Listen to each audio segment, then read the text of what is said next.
오늘 우리에게 주신 하나님의 말씀 민수기 15장 1절부터 41절까지 말씀입니다. 민수기 15장 1절부터 41절까지의 말씀. 이제 봉독하겠습니다. 하나님의 말씀 경청하십시오. 주님께서 모세에게 말씀하셨다. 너는 이스라엘 자손에게 일러라. 그들에게 이렇게 말하여라. 이제 너희는 내가 너희에게 줄 땅, 곧 너희가 살 곳으로 들어갈 것이다.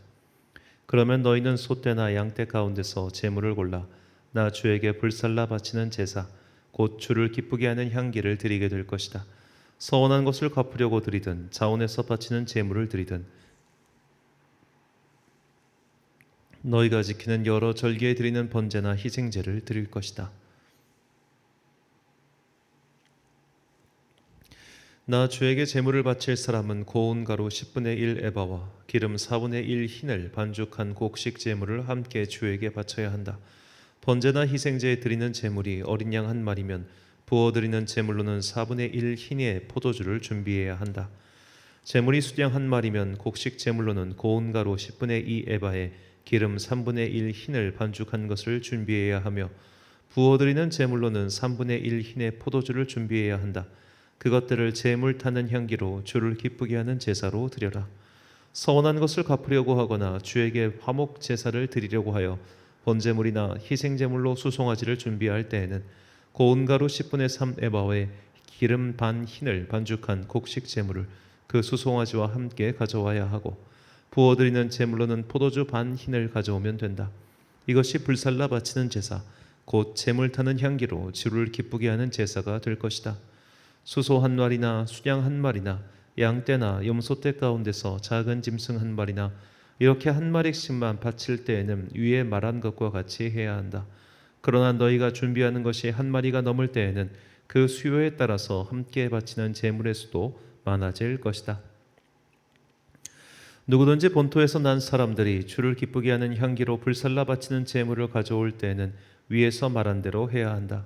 너희 가운데 몸붙여 사는 외국인이나 대대로 너희 가운데 섞여 사는 사람들은 주를 기쁘게 하는 향기로 불살라 바치는 제물을 바칠 때에는 너희가 하는 것과 똑같이 그렇게 하여야 한다. 회중에게는 너희에게나 너희 가운데 살고 있는 외국인에게나 같은 율례가 적용된다. 이것은 오고 오는 세대에 언제나 지켜야 할 율례이다.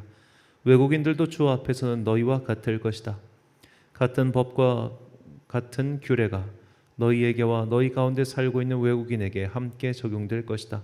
주님께서 모세에게 말씀하셨다. 너는 이스라엘 자손에게 말하여라. 그들에게 이렇게 일러라. 내가 너희를 데리고 갈 그 땅에 너희가 들어가면 너희는 그 땅에서 난 양식을 먹게 될 터인데 그때 너희는 나 주에게 헌납물을 바쳐야 한다. 너희가 처음 거두들인 곡식으로 만든 과자를 헌납물로 바쳐라.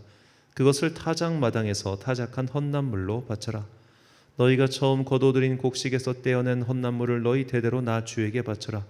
너희가 실수하여 나 주가 모세에게 말한 이 모든 명령을 실천하지 못하였을 때에 곧 나 주가 모세를 시켜 너희에게 명한 모든 것을 나 주가 명한 그날 이후로부터 너희 대대로 실천하지 못하였을 때에 그것이 회중이 모르는 가운데 실수로 저지른 것이면 온 회중은 수송아지 한 마리를 번제물 곧 구주를 기쁘게 하는 향기로 불살라서 바치고 거기에 달린 곡식 제물과 부어드리는 제물도 규례대로 바쳐야 한다.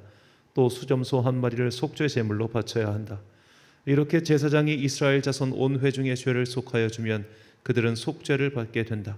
그것은 실수로 저지른 것이기 때문이다. 그들은 자신들의 실수로 잘못을 저질렀으니 나 주에게 불살라 바치는 제물과 속죄 제물을 주 앞에 가져와야 한다. 모든 백성이 실수로 잘못을 저지른 것이기 때문에 이스라엘 자손 온 회중과 그들과 함께 살고 있는 외국인이 함께 용서받게 될 것이다. 만일 한 개인이 실수로 잘못을 저질렀다면 그는 1년 된 암연소 한 마리를 속죄 제물로 가져와야 한다. 그러면 제사장은 주 앞에서 실수로 죄를 지은 그 사람의 죄를 속해 주어야 한다. 제사장이 그의 죄를 속해 주면 그는 속죄를 받게 될 것이다. 실수하여 죄를 지은 사람에게는 그가 본토 출신 이스라엘 자손이든 그들 가운데 살고 있는 외국인이든 같은 법이 적용된다. 그러나 본토 사람이든 외국인이든 일부러 죄를 지은 사람은 주를 모독한 것이므로 그런 사람은 그의 백성 가운데서 쫓아내야 한다. 나 주의 말을 경멸하고 그의 명령을 어겼으므로 그런 사람은 반드시 쫓아내야 한다. 자기의 죄는 자기가 짊어져야 한다. 이스라엘 자손이 광야에 있을 때였다. 한 사람이 안식일에 나무를 하다 들켰다. 나무하는 일을 본 사람들은 그를 모세와 아론과 온 회중에게로 데리고 갔다. 그에게 어떻게 하여야 한다는 명확한 설명이 없었기 때문에 그들은 그를 그냥 가두어 두었다. 그때 주님께서 모세에게 말씀하셨다. 그 사람은 반드시 죽여야 한다. 온 회중은 진 밖에서 그를 돌로 쳐야 한다. 그래서 온 회중은 주님께서 모세에게 명하신 대로 그를 진 밖으로 끌어내어 돌로 쳐 죽였다. 주님께서 모세에게 말씀하셨다. 너는 이스라엘 자손에게 말하여라. 그들에게 일러라. 너희는 대대손손 옷자락 끝에 술을 만들어야 하고 그 옷자락 술에는 청색 끈을 달아야 한다. 너희는 이 술을 볼 수 있게 달도록 하여라. 그래야만 너희는 주의 모든 명령을 기억하고 그것들을 실천할 것이다. 그래야만 너희는 마음 내키는 대로 따라가거나 너희 눈에 좋은 대로 따라가지 아니할 것이고 스스로 세욕에 빠지는 일이 없을 것이다. 그리고 너희가 나의 모든 명령을 기억하고 실천할 것이며 너희의 하나님 앞에 거룩하게 될 것이다. 나는 주 너희의 하나님이다. 너희의 하나님이 되려고 너희를 이집트 땅에서 이끌어내었다. 내가 주 너희의 하나님이다. 아멘. 경계의 장치를 마련하자라는 제목으로 하나님의 말씀 선포하겠습니다. 우리가 가끔씩 중요한 거 어떤 모임에 나가거나 그때 꼭 필요할 때 근데 잊어버릴 것 같을 때 손바닥에 무언가를 적는 그런 경우가 종종 있죠. 최근에 어떤 TV 프로그램을 보니까 이 인터뷰에 나오신 분이 그 사회자 이름을 혹시 까먹을까봐 이 여든이 넘으신 분이라서 이 손바닥에 적어서 나오신 걸 제가 본 적이 있었는데 그런 식으로 우리가 잊어버리지 않기 위해 예전 같은 경우는 손바닥에 컨닝하겠다고 막 적어놓는 그런 아이들도 있었죠. 그런 식으로 몸 가까운 곳에 우리가 흔히 볼 수 있는 곳에 무언가를 적어두고 잊지 않기 위해 하는 경우가 종종 있습니다. 요즘은 이제 스마트폰이 있으니까 스마트폰 안에 메모장도 있고 달력도 있고 다 있잖아요. 그럼에도 불구하고 우리 교회가 이제 해마다 달력, 책 탁상 달력을 이제 성도들에게 드리는데 이걸 좋아하시는 분들이 의외로 많아서 놀랐습니다. 그러니까 무언가를 적어 놓는 거에 아직도 습관이 있는 거예요. 왜냐하면 적어 놓고 그냥 오고 가며 봐야 그때 잊어버리지 않기 때문이죠. 스마트폰은 알람 기능은 있지만 그것을 매번 그냥 쑥 이렇게 볼 수는 없잖아요. 근데 달력에 적어두면 중요한 날 같은 경우는 우리가 저때 중요한 날이 있었지 하면서 잊어버리지 않기 때문에 그렇게 적는 훈련을 하는 것입니다. 자, 율법도 그러했습니다. 하나님께서는 오늘 본문에서 너희가 나의 율법과 계명을 잊지 않도록 하기 위해 어떠한 것을 만들어서 달고 다녀라 라고 합니다. 그것이 오늘 본문에 나오는 옷자락 끝에 나는 술이지요. 본문 38절과 39절 말씀.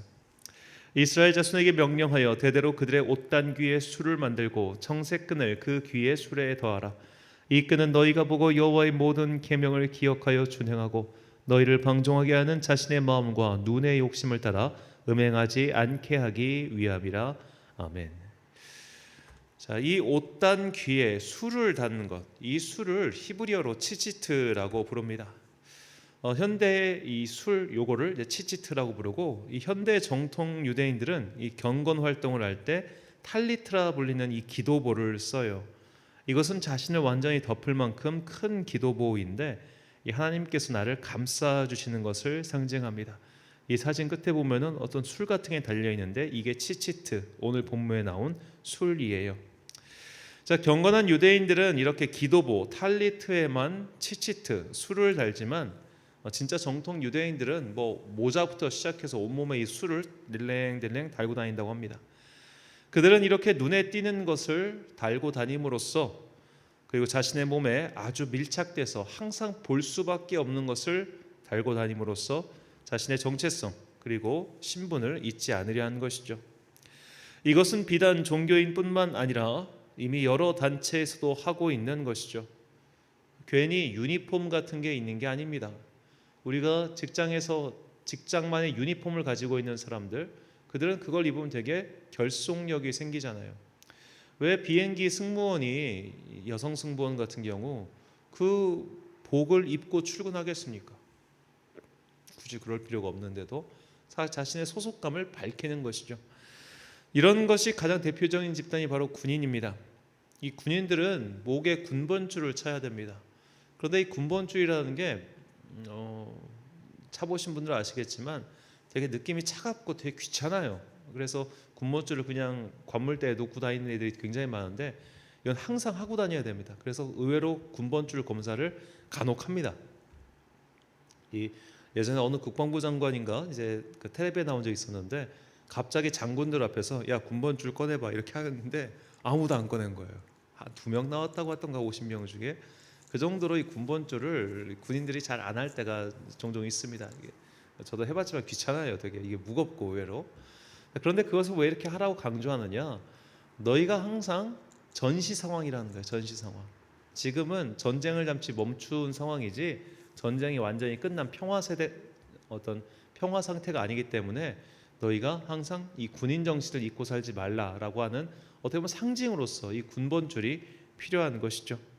물론 실용적인 이유도 있습니다만, 자 이런 현실을 가르쳐 주기 위해 유니폼이 있고 군번줄이 있고 또 부대별로 인사말이나 뭐 깃발 같은 상징들이 있습니다. 또 이것은 고대에도 마찬가지였죠. 고대에도 부족이나 나라별로 상징하는 짐승이 있거나 그 짐승을 또 상징화한 깃발을 들고 다니는 이유가 바로 여기 있습니다. 이런 것들을 보게 함으로써 그들의 정체성을 분명히 하고 또 내부 결속력을 강화시킨 것이죠. 자, 목사에게도 이렇게 오늘 본문에 나오는 치치트와 같은 자신의 정체성을 상기시키는 그런 물건이 있는데 그것이 바로 클러지 셔츠입니다.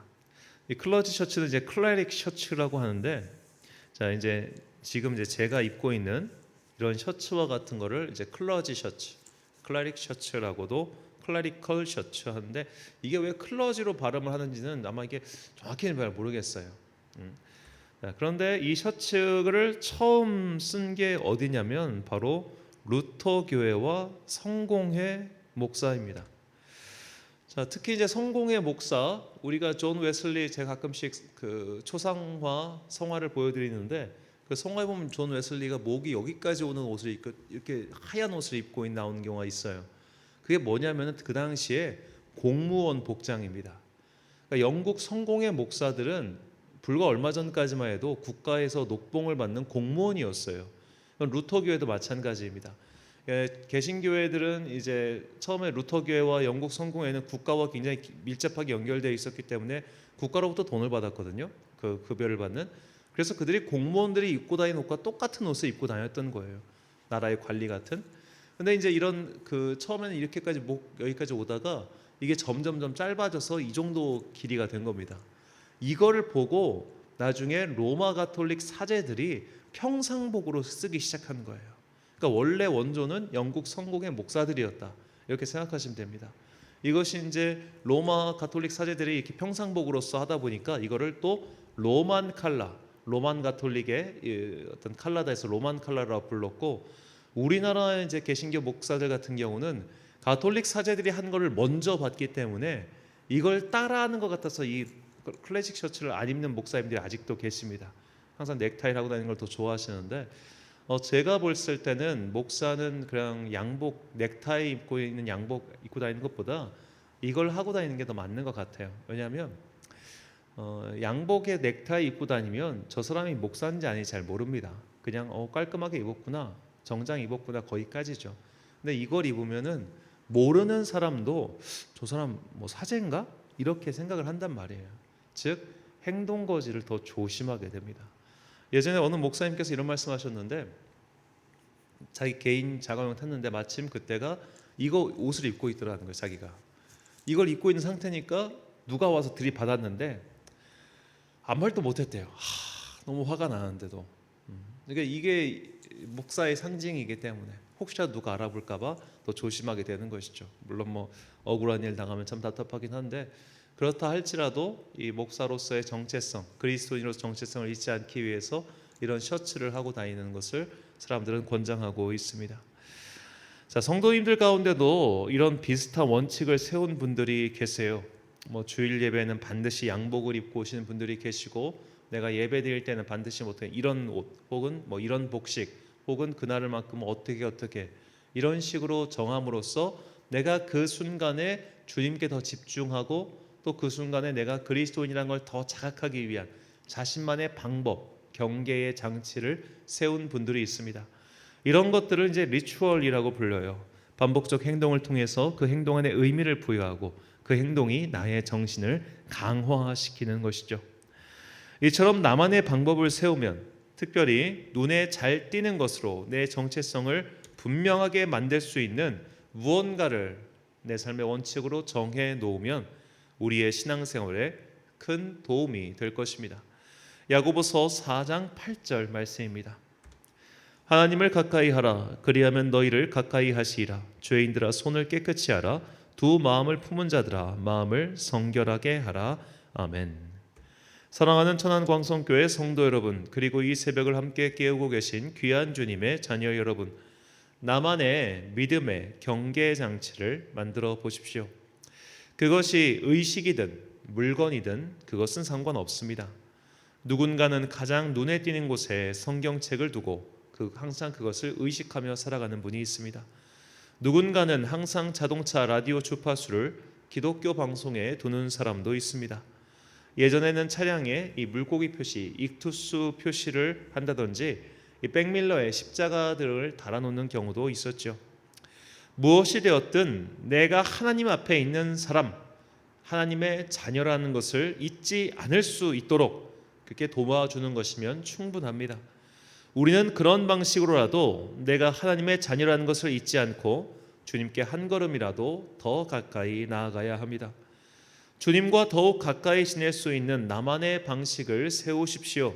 그렇게 한 걸음이라도 더 나의 일상을 주님께로 나아갈 때 우리는 어느샌가 그리스도의 향기를 이웃에게 흘려보내는 성도가 될 것입니다. 그런 모든 주님의 자녀들이 되시길 예수님의 이름으로 축원합니다. 기도하겠습니다.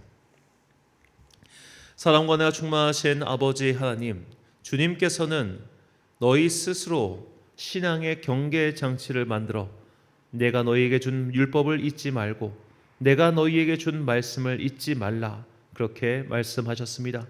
이것은 우리가 언제 어디서나 주님의 자녀이니 주님의 자녀답게 살 수 있도록 스스로를 경계하라는 뜻이었습니다. 이 뜻을 우리에게 다시 한번 깨우쳐 주시니 감사합니다.